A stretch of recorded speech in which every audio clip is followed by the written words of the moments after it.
Attam jirtuu attam ooltanii fayyaa keessanii hordoftoota peejii kootii kana nagaa keessanii yeroo baay'eedhaaf isin jalaa badeen ture. Haaluma tokko tokkooni amma garuu wanti tokko wanti natti dhaga'ame wanti jiraateefaniini waan kana walii mafannee walii wajjin diskasii goonee hamma danda'ame maal gochuutu nurra jira. Going forward maal ta'utu irra jira. Maaltu deemaa jira biyya keenya keessatti inni jiru kuni hunduma biratti yaaddoo ta'aa jira.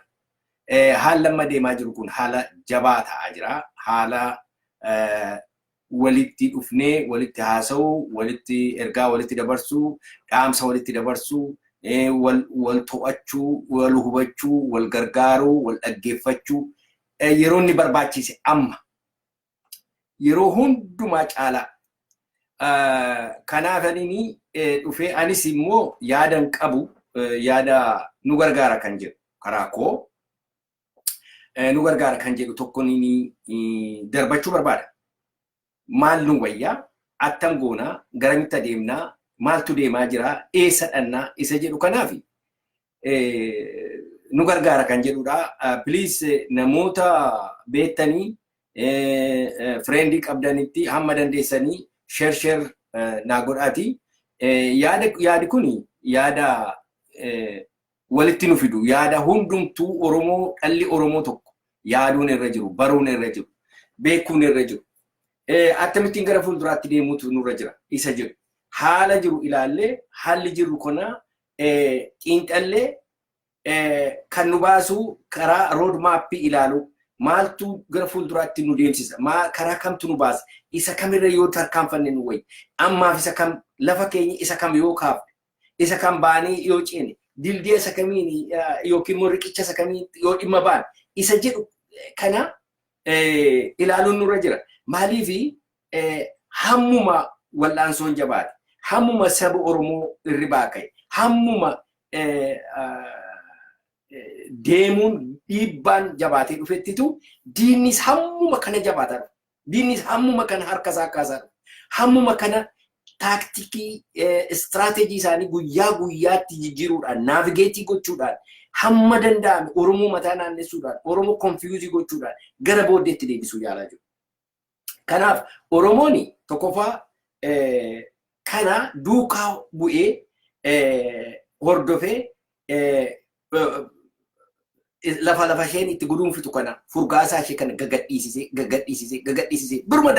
biruma ce'uu barbaachisa Oromoodhaaf. Yoo kana ta'e malee xaxaa isaan nuu qopheessan, ajendaa isaan nuu qopheessan, ajendaa isaan fuudhanii nu fuulduratti darbatan, ajendaa isaan nuu kennan kanaa wajjin iyyaa oolle akkuma saree yeroo foon itti darbattu foon sana irratti hamma ishee wal loltutti namni waan hojjetee deema. Isa ajendaa isaanii kanarratti wal'aansoo wal qabu, isa irratti wal loluu, isa irratti walitti dutu, ajendaa isaan nuu qopheessan kana dhiifnee nummoo ajendaa maalii qopheessuu fi dandeenya? Diina kana kan itti immoo nu ajendaa isaan nuu qopheessan kana lafa kaa'uudhaan ajendaa isaanii kana yeroo dhumaaf ilaallee maalirra deemaa jirti jedhu kun okay kana tuttaan kana ittaantee fiddi isa taanu kana sadarkaa lammaffaa irratti kana dhufa jennee ilaallee dabnee of qopheessuu danda'u nu barbaachisa. Inni kun egaa kun kan inni barbaachisu genuinii qulqullummaadhaan saba keenyaaf hojjennaa. Sabi keenya gara fuulduraatti tarkaanfachuutu irra jira. Sabi keenya deemuutu irra jira. Waa gochuutu irra jira. Gar tokkotti ba'uutu irra jira. Akkasumatti wal sukkuumaa wal gangashaa deemuun kun hin danda'amu. Gara tokkotti ba'uutu nurra jira isa jedhurraa kan ka'udha. Waggaa ani introduction kana keessatti generally waggaa baroota darban kana keessatti maaltu ta'e maal Oromoon yeroo lafaa ka'uu jalqabu yeruma irribaa ka'uu jalqabu diina baay'eedhaan achi as ba'e. Ilaa mee dhaggeeffadhaa jira.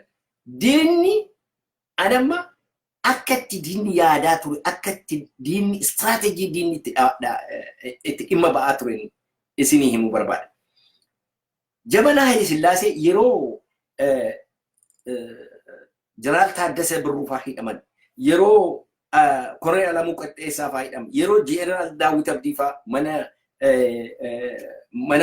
dhukkufatanii achitti marfeedhaanii warri Habashaa waraantee ajjeeftu summiidhaan yeroo Maammoo Mazammil fannifamu yeroo kun ta'u Oromoo koozii Oromootiif kana ta'uusaa beeku jiru. Haile Sillaaseen guyyaa tokko keessaa guyyaa tokko gadi ba'ee Akililuu Habtewaldifaa warri Piraayim Ministeriin warri ministeeronni Haile Sillaasee guyyaa tokko keessaa guyyaa tokko gadi ba'anii Oromoon kana ilaa kunoo kanaaf hidhamanii kanatu irra gahee hin jedhu. Cirraasha waan tokko dubbatan. Gaazexaa isaanii irratti hin baasanii, reediyoo isaanii irratti hin baasanii, basaasi isaanii naasa'u waan takka hin dubbatan. Maaliif hima ukkaamsu? Attention Oromoon maaliif Oromoon kuni akka jirutti loltuuni security isaanii Oromoodha. Maan Oromoo irra maaltu gahee jedhee galagalee dhaabatee gaafata kan jiru sammuu isaanii kana keessa jira. Kanaaf taasa hin barbaadan kana. Jabana dargiitti dhufu. Jabana dargii yeroo dhufnu yeroo namni hammi kun hidhamu ministeeronni meeqa obbo Zagayyaa Soofaan ministeera dargii kan ture yeroo inni hidhamu. Yeroo obbo Abiyyuu faan obbo Mokonnon Galaan faan namoonni abbaa biyyaa abbaa joobire namoonni kan biraan baay'ee isaanii yeroo hidhamanii guyyaa tokko keessaa guyyaa tokko dargii wordii tokko dubbatee beeku. Maaliif awwaalee dhuma bira darba.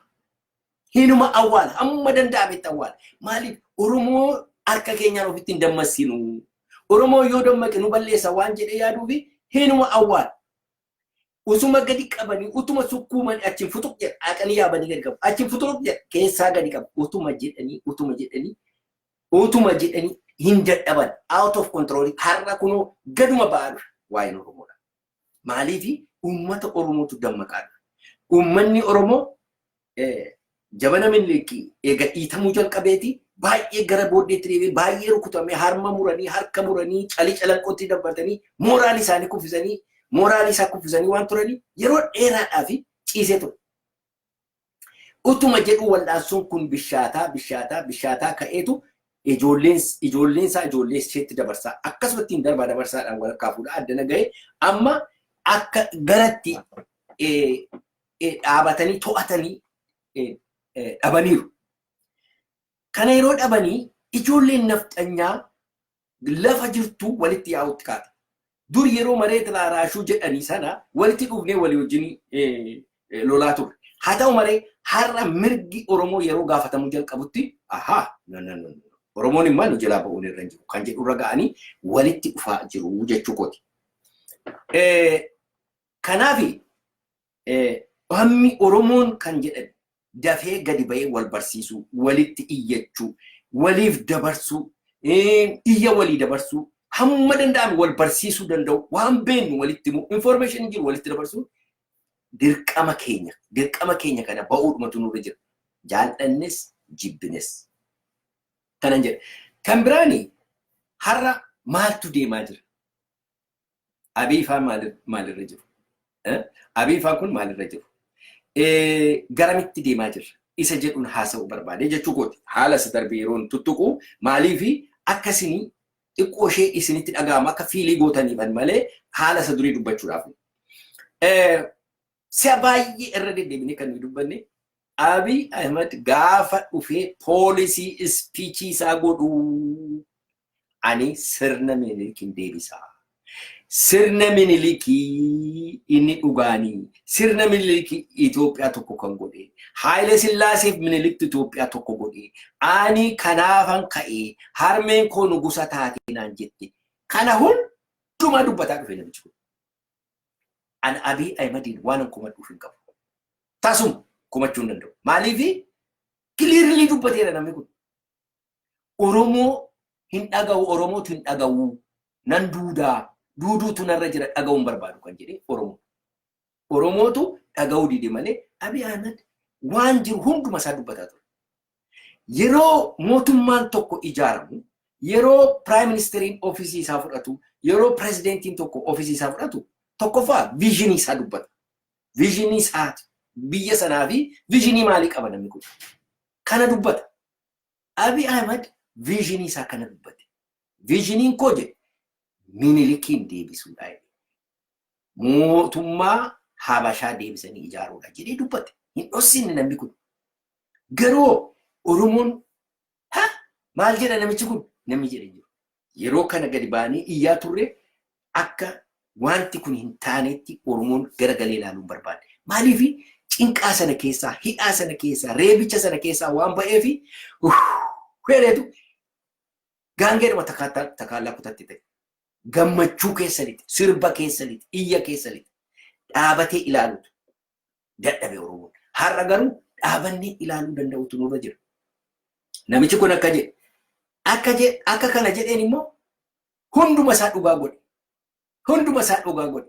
Amma dheengaddaa Albaasaa Dagaagaa kan jedhamu artikiliin Albaasaa Dagaagaatiin kan katabame tokko yeroo inni dubbisee keessa deemee akka inni itti organaayizii gochaa ture. Akka inni itti dhufee ijoollee happaatiif ijoollee habashaatii wajjin harka wal qabatee Oromoo rukutuutti ka'e yeroo ilaalu baay'ee seena dinqe. Utuu danda'ame kun afaan Oromootti hiikamee nama hundumaatti wal gaheeti at least ija namaa banuu danda'a jechuu kooti. Peejii korra dhattanii ilaaluu dandeessu. So ani amma yeroon taa'ee ilaalu maalitti jiru jarri kun? Abiy Ahmed warra ijoollee Gimboot sabaattii kana Gimboot torba isa jedhamtu kana achi baasee hidhaadhaa haa baasu isa kaan alaa yeroo galchu maqaadhaaf warra kan biraa gashate. Namni barbaade yoo jiraate Birhaanuudhaa fi Indaargaachoo isa jedhan kana kan inni barbaade ture. Kan inni barbaade jara kana lamaan. Jara kana wajjin hojjechuu isaa immoo gadi ba'anii dubbachuutti waan dhossan hin qaban jirri taasan dhossin. Road map nutu kenneefi kana nutu godheefi wajjin hojjenne informationii fuudheetu Sha'abiyaa Eertiraatti dabarsaa ture. Akkasitti nu gargaaraa ture. Kana nu gochaa ture. Completely keessaa baasanii dubbatanii. Oromoon dhagayeeraa kana. Oromoo waan kana dhagayee natti fakkaata. Kanaaf ijoolleen EPRP, ijoolleen IHAPA tokkoffaa waggaa dheeraa siyaasaa keessa turan jirri kun. Umurii isaanii kana irratti dabarsan. Waggaa 50 amma Indaargaachoon kun Birhaanuun kun waggaa 50 ta'a kan isaan kana keessa turan. Waggaa 40 waggaa 50 ta'a. Baay'ee itti bishaatanii. Kanaaf baay'ee abshaaluma guddaadhaan qabutu nurra ture jira. Har'oo dhaqanii akka jirutti nafxanyaa kana guuranii ijoollee Habashaa guuranii gubbee mootummaa Habashaa kana qabatanii Oromoo kana fixuudhaaf qophaa'aa jiru. Meeshaa gashaa jiru, birookirasii kana keessatti wal guuraa jiru, ministeeriyal ofiisii kana keessatti wal guuraa jiru, of wal qixeessaa jiru jarri kun. Kanaaf Oromoon maal gochaa jira? Har'a Oromoon maal gochaa jira? Jara kana chaalenjii gochuudhaaf maal gochaa jira? I don't know. Wanti godhamaa jiru waan jiru natti fakkaata. Wanti godhamaa ture dogoggorri ta'aa ture utuu namoonni baay'een iyyanii kan ta'aa ture aktiivistootatu jira. Aktiivistoota kan jedhamu. Mootummaan wayyaanee yeroo OPDO ijaartu biyya keessatti duwwaa miti alatti ijaarrachuu jalqabde. Alatti ijaarrattee aktiivistoota kana alatti gadi yaafatte. Alatti gadi yaafattee aktiivistoonni kuni muuvimentii biyya keessaa ka'e. Lafa grassrootii lafa keessaa muuvimentii Oromoo keessaa ka'e dafqa Oromootiin dhiiga ijoollee Oromootiin isa ka'e kana akkamittiin saamanii ofiif akka godhatan irratti hojjechuutti ka'an. Wayyaaneen Abiy fa'itti OPDOtti mootummaa ishee dabarsitee alaattu malee akka isaan ittiin hojjetan teeknikii isaa istiraatiijii isaa hunduma isaa diizaayinii gootee lafa keessee laattee jarri isa fudhatanii aktiivistoonni kuni humnuma Oromootiin gadi ba'anii miidiyaa banatanii miidiyaa irratti Oromoo bombaardii gochuutti ka'an. Oromoon kana hammi tokko dammaqeera. Oromoon miidiyaan kun akkasittiin yeroo bombaardii godhu ijoolleen biyya keessaa qeerroon isheen kaate hin amante. Maaliif hin maxxansuu kana jedhu sana jedhu kana dhuguma seeteetu iccitii jiru itti arguutti kaate. Iccitii kana hunduma isaa dokumentii isaa fuudhan. Wayyaaneen gaafa laaffattee gara booddeetti deebitu fuudhanii dhaqanii akka jirutti OPDOtti kennan. OPDOtti kennanii karaa booddee moraabaa doorii jinnii doorii jedhanii achirratti nammaniitu karaa booddee bombaardii godhu ijoollee kana. Ijoolleen kun xobbeedha. Aarii qabu aariidhaaf saba isaaniitiif ka'anii lolaniiru. Kanarratti baay'een isaanitti gammada baay'een dhaadheessa. Haa ta'u malee shira kana shira daba warra aktiivistoota kana barachuudhaaf hin dandeenye ijoolleen kun akka jirutti iccitii isaanii dabarsanii itti kennan. Jarri kun addanaa dhaqanii Jawaar faan fuudhanii kompiitaraa wajjin dookumenta fuudhanii ijoollee mootummaa kanatti kennan. Mootummaan kun istiraakcharii kana qabatee akka jirutti ishee kaan hidhaatti, ishee kaan maalitti, ishee kaan maallaqaan bitee gargar diigee fixe ijoollee. Ijoolleen Oromoon har'a gandaa gandatti amanteedhaan, afooshaadhaan, maaloodhaan gargar diiganii Oromoo lafa kaa'an. Maaliif kuni istiraatejii ilmaan nabashaa waggaa dheeraadhaaf dhimma itti ba'aa turte. Umurii ishee guutuu kan isheen ittiin numootee ittiin dhimma itti ba'aa turte istiraatejii kanatti dhimma ba'u isaan.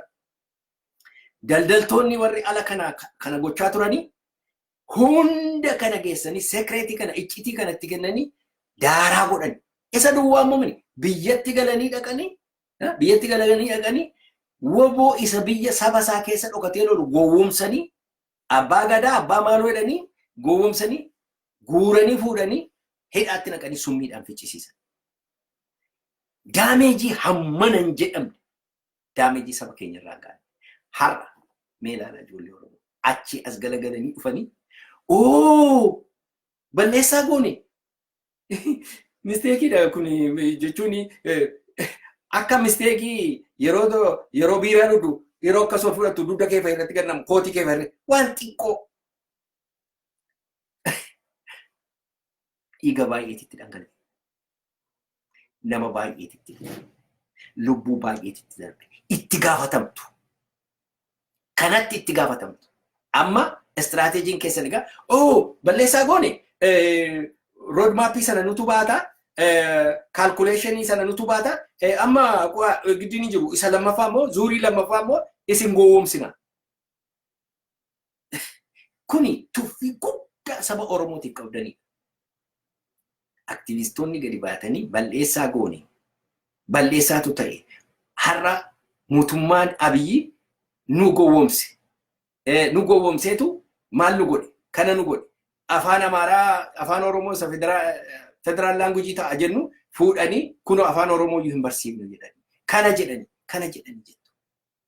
Oromoon gowwaa sa'a yoo ta'e kanas isin fudhata jechuudha. Ammas immoo keessa deebitanii gowwoomsanii ammas immoo the same process keessa dabarsuudhaaf deemaa jirtu. Aboonuu dhiisaa saba keenyarraa dhaabadhaa. Saba keenyaan ficcisiisinaa. Ficcisiiftaniitu qalchiiftaniitu mana hidhaatti guursiftaniitu har'a biyya sana keessatti yoo xinnaate nama 20,000 olitti mana hidhaa jira. Yerooti gaafattu maal jedhu wanjalanyootatti hidhame. Wanjalanyoota kan Gujii keessatti jaarsoliin karaarraa qabamanii guuramanii garafamaa jiran reebamaa jiran Qilinxootti eessatti kan hidhamaa jiran wanjalanyoo balleessaa godhaniitu dogoggora godhaniitu Wallagga keessatti kan akkasittiin dhumaa jiran Shawaa Kaaba keessatti Walloo keessatti akkasittiin kan dhumaa jiran dogoggoraniitu mootummaan qajeeshuu tarar mootummaan dhaabuu tarar mootummaan biyya tasgabbeessuu tarar qaanii hin qabdan. Qaanii tokko hin qabdan. Namni maal nuu jedhaan at least namni hamma tokkoon saalfata. Saalfii waan jedhamu hin jiru. Uummata kana gadi baatanii ammas gowwoomsuudhaaf, ammas saamsisuudhaaf, ammas ajjeesisuudhaaf, ammas iccitiisaa isa isaan as amma xiqqoo hamma danda'anii walitti hidhatanii immoo hafuura fudhatanii lafaa ka'uuf jedhan. Hafuura fudhatanii nama hidhameefillee galaa fuudhanii dhaquudhaaf warra yaalaa jiru. Mana hidhaatti guursisuudhaaf, ficcisiisuudhaaf. Har'a immoo ammas nu amanaa. Homaan jedhu isa uraageenii durri markaatoo keessaa banee hunibbi giddeellee kifale nyaay gidde ko eeni ayli awata ba 30 ብር እንዳውም ላንተ ብዬ ነው ሀያ ብር የሚሸጠው እንጂ ደላላ አካሲ ወራ ደላሎት አካሲ ወዲያ ወራ አካሲ ከና ወራ ጎጋ ሆላ ውፈቴ ወንጎ ጎጋ ሆላ ውፈቴ ሰበከኛ ከሰ ደምቴ አካሲቲን ኡመተ ከኛ ገርገር ዲቤ ኡመተ ከኛ ገንዳ keessumatti gandaa fi amantiidhaan maaloodhaan walitti natte iccitii keenya fuutee ilmaan habashaatti dabarsite har'a akka sareetti ilmaan habashaa gad baatee nuti uffatte Oromoodha jedhanii taayitaa fuudhanii itti kennanii gadi ba'ee Oromoo akka saree tokkotti ilaalaa jira namichi kun. Kana hundumaa kan godhe warra kana keessatti qooda fudhateedha. Gaaf tokko hin kafalu akkasittiin nafan jarrabu. Tokko kan biraani Oromoo siyaasiyaa warri siyaasiyaa garaa warri biyyatti gale kuni maal hojjeta? Maalitti jiru yoo jettanii ilaaltanii maal jedhu jabana dargii sana imaaladii kan jedhamu jira. Imaaladii kan jedhamu isin hin beektan dargaggoon baay'een ilaaltan imaaladii kana hin beektanii warra jaaree dhaqaatii gaggaafadha isinitti himu. Imaaladiin kuni dargiidhumatu uummata Itoophiyaa kana konfiyuuzii gochuuf jedhee ati sadaniin dhaabbadhu, ati caatiin dhaabbadhu, ati waziin dhaabbadhu, ati maalariidiin dhaabbadhu, maaloo dhaabbadhu jedhanii dhaabaniitu paartii baay'eetu walitti dhufee cabcabaa godhanii walitti rukutanii walitti fidanii ofii isaanii keessaa wal filaniitu biyya geggeessaa turan. Mee rabbi isinitti agarsiisu. Paartiin hammisu walitti dhufee jabana dargii eenyutu geggeessaa ture? Ijoollee Habashaa Amaaraa geggeessaa ture. Akkuma jiru mee fudhadhaa Amaaraa fi Tigiree eenyu poolit biiroo kan ture? Mangistuu Hayilamaariyaam irraa kaasaa Fiqira Sillaasee Wagdarras Manzee ilaala, Laggasee Asfaawun ilaala, eenyu namicha Gondaree kana ilaala, Biraanuu baay'ee ilaala, Haddis Tadilaa ilaala, isa kan biraa uumni Faasikaasi Dalliliin ilaala, Shawaan Daa'ii Bal'atee ilaala, Shimallis Maazangiyaa ilaala, Alamuu Abbabee ilaala. Hammi kun ijoollee Amaaraatu dhufee walitti dhufaniitu koorii ijaaranii uummata Oromoo cafaqaa turan. Har'as OPDO sana keessatti akkasumatti ka'aniitu ijoolleen Amaaraa harka lafa jalaatiin Biraanuu fa'i ijoollee har'agaa kan wal qabataa jiru warra nafxanyoota ijoollee Habashaatii fi ijoollee Ihaappaa duriitti walitti dhufee harka wal qabateetu Oromoo cafaquudhaaf qophaa'aa jira jechuudha. Afaan Oromoo balleessuudhaaf, aadaa Oromoo balleessuudhaaf, Oromoo waggaa 100 caalaa gara booddeetti deebisuudhaaf qophaa'aa jiru. Oromoon maaliif qophaa'aa jira? Isa kamitti adeemaa jira? Oromoon maaliif qophaa'aa jira? Jabana Minilik akkas ta'e, Haayile Sillaaseen akkas ta'e, Dargiin akkas ta'e, Wayyaaneen akkas goote. Har'oo jarri kun kana gochaa jiru. Walii isaanii wal filanii Oromoon hin duukaa deemee harka reebu kun imaaladiidhuma. Amma biyya keessa filannoo dhufe yoo dhufe jedha. Filannoo yoo dhufe tokkoffaa filannoon hin dhufu. Ani dhibbatti hin ittaman. Dhala namaatti misteekii gochuu nan danda'a. Yoo dhufe garuu qalqalloo sana fudhatanii galanii ofii lakkaatanii ofii darbu. Ofuma isaaniitii moo. Kana biyyi lafaas fudhateeraaf Obaamaan fa'aa fudhatanii the most democratic jedhaniiru. Kanaaf isaan dantaan qaban. Jarri kun waa'ee mootummaa, waa'ee administreeshinii beekuun nurra jira. Uummati tokko uummati alaa affeerii biyya keessatti darbuun Ameerikaan hin gashu, Raashaa hin gashu, Chaayinaa hin gashu. Dhimma hin qaban yaa Oromoo maaloo sii bagan. Biyyi sun kana barbaada jedhee kunoo akkasittiin filadhe yoo jedhe yes jedhanii harka walitti rukutu. Dhimma hin qaban isaan dantaa isaanii miti. Yoo gurraachi kun lafarra wal duguugdee wal fixxe dhimma hin qaban isaan. Kanaaf isaanii wanta mootummaan abiitti dhiyeesse fudhatu. Ameerikaan xuutabbaatii keenya mini, Chaayinaan miti, Raashaan waan tokko namni waan tokko nu godhu hin jiru. Kanaaf akkasittis gowwoomuun nurra hin jiru. Hamma danda'ame oopshinii keenya ilaaluu danda'u. Amma gara sabi Oromoo kuni maal gochuutu irra jira? Attamitti jira? Sabi Oromoo maal gochuutu irra jira? Oromoon har'a hin hidhamaa, hin reebamaa, hin ari'atamaa, lafati irraa fudhatamaa. Siistemii Minilik jalqabe, Haayile Sillaaseen itti fufu, Dargiin itti fufu, Wayyaaneen itti fufu, OPDO'n amma itti fufaa jira. Maal wayyaaf saba kanaaf? Sabi kun dammaqeera. Maal gochuutu irra jira? Amma har'a dhaabi hundumtuu saba booddee deema, sabatu dura deemaa jira. Isa sanas saba dura deemee ofirraa buuse. Har'as Rabbiin galatu amma wabootu kunoo saba keessa lixxeetu qawwee kaasteetu dhukaasaa jirti. Wabootu dhukaasaa jira. Kanaa gadi dhaabi kana jedhan tokko hin jiru. Dhaabi jira kana dura dhaabbatu Biraanuudhaa fi EPRPdhaa fi Abiifaaf dura dhaabbatu ijoollee nafxanyaa dura dhaabbatu hin jiru. Dhugaa dubbachuudhaaf waboo dhagaama kan jiru. Har'a teenyee dhaabannee asseesii of gochuutu nurra jira. Diinni keenya eenyu? Eenyu fa'i kan nu gowwoomse? Eenyu fa'i karaarraa kan nu ceesise? Jara sana identify gochuun nurra jira. Warra sana ofitti butuu miti kana booddee. Kana booddee Oromoon gowwoomuu irra jiru. Jara sana pigeon hole gochuudha.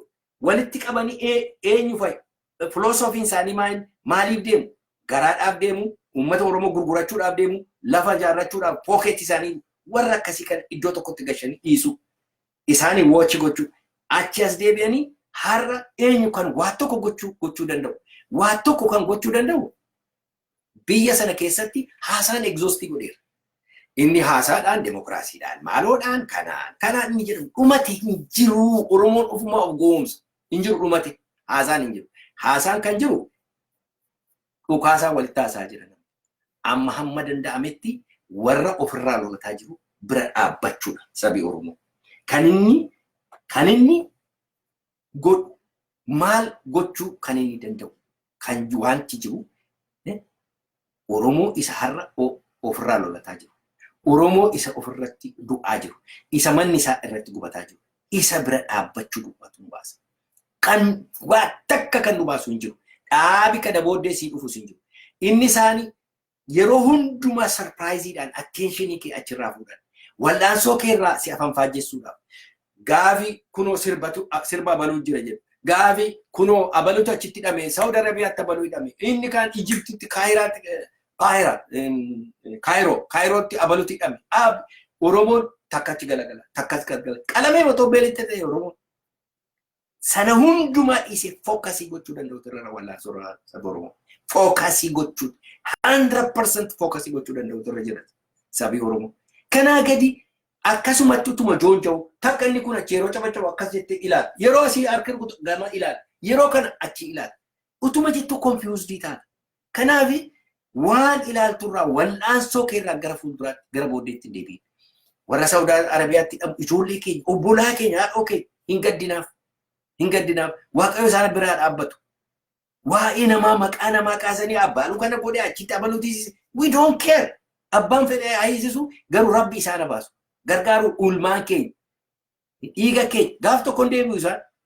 Gaaf tokkos ijoollee keenya ijoolleen kun hin gowwoomfaman. Amma dhugaa dubbachuudhaaf OMN'dhaaf birrii hamma kana kan dhangalaasaa ture isaan. Har'a wordii tokko waa'ee ijoollee Saawud Arabiyaa keessatti hidhamaa jiru namni dubbate jira. Namni tokko hin dubbatu. Namni tokko dubbatee hin jiru. Ana kana hin dubbatuu fi namni tokko hin dubbatuuf. Ijoollee miskiinni kun abidda kana keessatti hoolii biyya Arabaa biyya maraataa kana keessatti hidhamtee jirti. Abiddaan belbelamaa jirti mana hidhaa keessatti. Mana hidhaa jechuun nama hidhamee beekutu beeka. Nama hidhamee beeku beeka. Maaliif akka inni gubu ani argeera. Daarii Jabuutiitti, Direedawaa keessatti, eessatti hidhameen arge ofii kooti. Manni hidhaadhaa akka inni bulluqu wanta inni ta'u jireenya mana hidhaa argeera. Har'a kanaafanii warri Saawud Arabiyaa ijoolleen Saawud Arabiyaa achi keessatti gubataa jirtu akkas gubannaa kana keessa yeroo isheen jirtu abaluu balleessa no. Kun importantii miti Oromoodhaaf. Oromooni hamma danda'aman akka isaan itti hiikaman mala dha'uu fi gargaarsa gochuu fi sagalee ta'uu fi hiikaman ijoolleen kun. Ijoolleen kun ijoollee keenya ilmaan Oromooti. Gaaf tokko iddoo tokko nu dhaabatu. Kanaaf waa'ee gandaa waa'ee amantii kuni gara booddeetti waan enemiin dhimma itti ba'uu barbaadu. Waan enemiin nu gidduutti summi ittiin firfirsuu barbaadu. Waan akkasii kanarraa of eeggachuu danda'utu nurra jira. Hamma danda'ametti wal gurmeessinee gar tokkotti luucca'uu danda'u. Istiraateejii walitti nu fidu. Diina keenya baruudhaaf, fira keenya baruudhaaf, istiraateejii walitti nu fidee hunda keenya wal duukaa luuccessee diina keenya duwwaarratti akka xiyyeeffannu nu gochuu. Ijoolleen Ihaappa yaa ilmaan Oromoo isinii fakkaatu. Ijoolleen Ihaappa Oromoo hin jaallatanii. Ijaan argaa Oromoo hin jaallatanii. Ijaan argaa Oromoo bal'eessuudhaaf ijoolleen Ihaappa jechuun nafxanyoota, diqaalota, nafxanyoota, ijoollee nafxanyaa jechuudha. Hundi isaanii. Jarri kun har'a warri biyya geggeessaa jiran ijoollee Ihaappaati wajjin jiru. Ijoollee Ihaappaa nutu beeka. Wajjin jiraanni wajjin dabarra kana hunduma isaa. Kanaaf ijoollee Ihaappaa kana to'achuun ofirraa aggachuun barbaachisaadha. Ilaa yaa ilmaan Oromoo. Ilmaanni Habashaa attamitti si ilaalti. ati akkamittiin of ilaalta? Ilmaan nabashaa akkamittiin si ilaalu beektaa? Ija kootii waan hin argin isinitti hima. Dur mana baalabbaataa warra Habashaa kana dhaqee beeka. Mana baalabbaataa yeroo hidhattu ilma Oromoo dungoo qabatee dhaabata. Maatiin baalabbaataa yeroo isaan walitti namanii taa'anii nyaatanii dungoo qabatee dhaabbata. Ilmi Oromoo dungoo qabeefitu nyaata nyaachisa. Dungoo qabatee dhaabbatee yoon ilaa dungoo qabateetu achi galagalee dhaabbata. Hin ilaalu yeroo isaan afaan kaatan. Gidduudhaanitu haati manaa nyaata jetteetu afaan keessiif dungoo qabatee dhaabbata. Haati manaa isaa mana keessaatu daakuu daatti yaalmaan Oromoo. Daakuu daatti. Daakuu daatti, daakuu xaafii daatti. Mee ilaala. Dungoo qabatee dhaabata. Badhaasaan dungoo qabatee dhaabata. Magartuun daakuu daatti. Badhaasaan dungoo qabatee dhaabata. Magartuun daakuu daatti. Inni kaan immoo harreetti xaafii fe'ee dhufeetu xaafii irraa buusee mana jalatti guura. Xaafii mana jalatti guuree falaxa. Gaangoo immoo garaa ishee safaraniitti kenna. Yoo harreen mooraa sana keessatti udaan adde gaabii isaa jala fuudhee jala qabee faandoo harree akka mooraa gooftaa isaatii keessatti lafa dhoofnettu faandoo gaabii isaatti baasee dhaqee gata. Gaafadhaa kana. Amaarri ijoolleen nafxanyaa ijoollee ilmaan nabashaa akkasitti si ilaalti. Akka badhaasa isa dungoo baatu akka magartuu ishee daakuu daaktuutti si ilaalti. Ati magartuu isaaniif ati badhaasa isa dungoo baatu. Nyaata sanarraa yeroo fixanii nyaata achirraa yeroo fixanii gabateerraa isa hambaa sana walakkaa sareef kennanii walakkaa siif kennu. Ijoollee haphaatii fi ati badhaasaadhaa fi magartuu. Badhaasa isa dungoo baatuuf magartuu ishee daakuu daattuudha. Kana hin fudhattaa? Humiliationii akkasii hin fudhattaa? Humiliationii akkasii fudhattaa? Ilmaanni Habashaa kanaaf si qopheessaa jirti. Tuffii hammana hin jenne siif qabdi. Afaan kee akka hin dubbatamne, aadaan kee akka hin mul'anne, biyya kee irratti abbaa biyyaa akka hin taane. Biyya kee keessatti alaabaa ishee dhaabbattee, biiroo ishee, ofiisa ishee banattee, ganda kee keessatti alaabaa qabattee siif achi fiigdi. Ilmaan Habashaa kana ilmaan Habashaa har'a hin fudhattaa kana. Ati gadheedhaa, ati tuffatamtuudha. Poshee istaatasii kana hin fudhattaa. Dhuguma fudhattaa kana. Kana hin fudhatta taanaan fudhatte. Hin fudhattu taanaan waboo bukkee dhaabatta. Kana hin fudhattu yoo ta'e waboo bukkee dhaabatta. Har'a kan meeshaa kaasee lolaa jiru, kan Wallagga keessaa bookkisu, Gaara Arbaa keessaa kan bookkisu, ilaa Kuunnoo Anfilloo keessa, Qirixxe keessa kan bookkisu waboo. Ilaa Shawaa Kaabaa keessaa, Gindabarat keessaa kan bookkisaa jiru. Gujii keessaa, Boorana keessaa kan bookkisu. Ilma Oromooti. Marrumaan Oromoo keessaa kan ba'e. Bira dhaabbata. Yeroon kee har'a. Yeroon kee har'a. Ilmaan Habashaa akkasitti si salphistee, akkasitti nama gadi si gootee, si dhiittee, har'a immoo warri maqaa keetiin dhiiga dhangalaaftee fiddee iddoo sana keessa har'a akkasittiin si goomsanii si jala deebi'anii ilmaan EPRP ilmaan nafxanyaati wajjin walii galanii akka sareetti sitti taphataa jiru. Dammaqi. Ka'e. Loltuun ilmaan Habashaatii loltu. Ka'i dammaqi.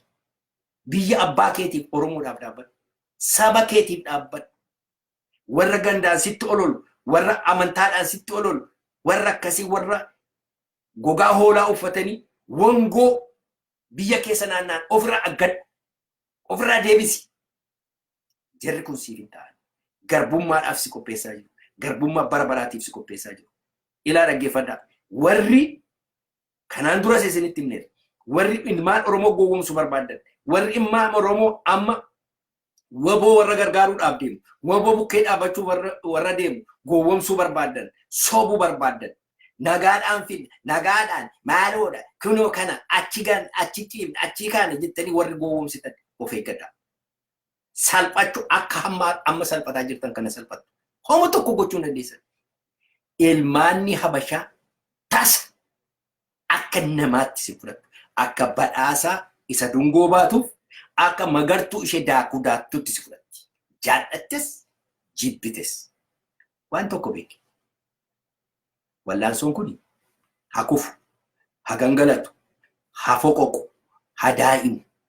Garuu waan tokko beeki jaalmaan Oromoo. Mo'umsi numa dhufa. Oromiyaa Riippaabilikiin hin dhaabata. Mootummaa Oromiyaatu dhaabata. Isa dhaabbannu malee tasa ilmaan Habashaatti wajjin jiraachuu dandeenya. Soba dubbiiti. Tiyoorii dhumti ilmaan Habashaatti wajjin nu jiraachisu hin jiru. Takka impaayerri biyya lafaa keessatti seenaa addunyaa keessatti dimokiraatawee hin beeku. Soba si gowwoomsu dimokiraatawee hin beeku. Biyyi sun immoo diigamaa jirti. Ati opshiniin kee maali?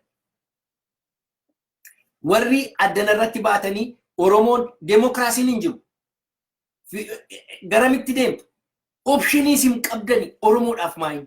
Nuyi opshinii qabna. Nuyi maal jenna?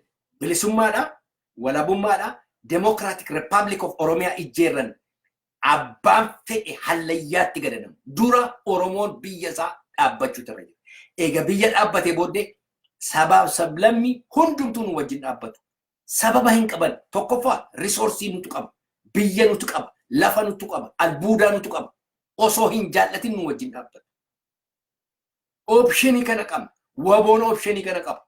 Wabooni bilisummaa Oromoof walabummaa Oromiyaatiif deemaa jira. Kana gochuudhumatu nurra jira. Waboo wajjin dhaabbachuu nurra jira. Hamma dandeenye hojjechuu. Mar'umaan keenya hidhachuu. Ilaalmaan Oromoo. Badhaasaadhaati. Badhaasaa isa dungoo baatu. Badhaasaa isa dungoo baatu. Yaa shamarre ati immoo magartuu ishee daakuu daatu. Akkasitti of ilaali. Jarri kun kanatti si deebisuudhaaf deemaa jiru. Jarri kun ijoollee haappaatii wajjin walii galanii kanatti si deebisuudhaaf deemaa jiru. Jabaa himmoon gara booddeetti deebiina. Waaqayyo sinaa gargaaru. Waaqayyo yeroo hundumaa nama miidhamee wajjin dhaabata. Nama miidhamee wajjin dhaabata. Waan tokko hin taane himmoodha. Jabaadha.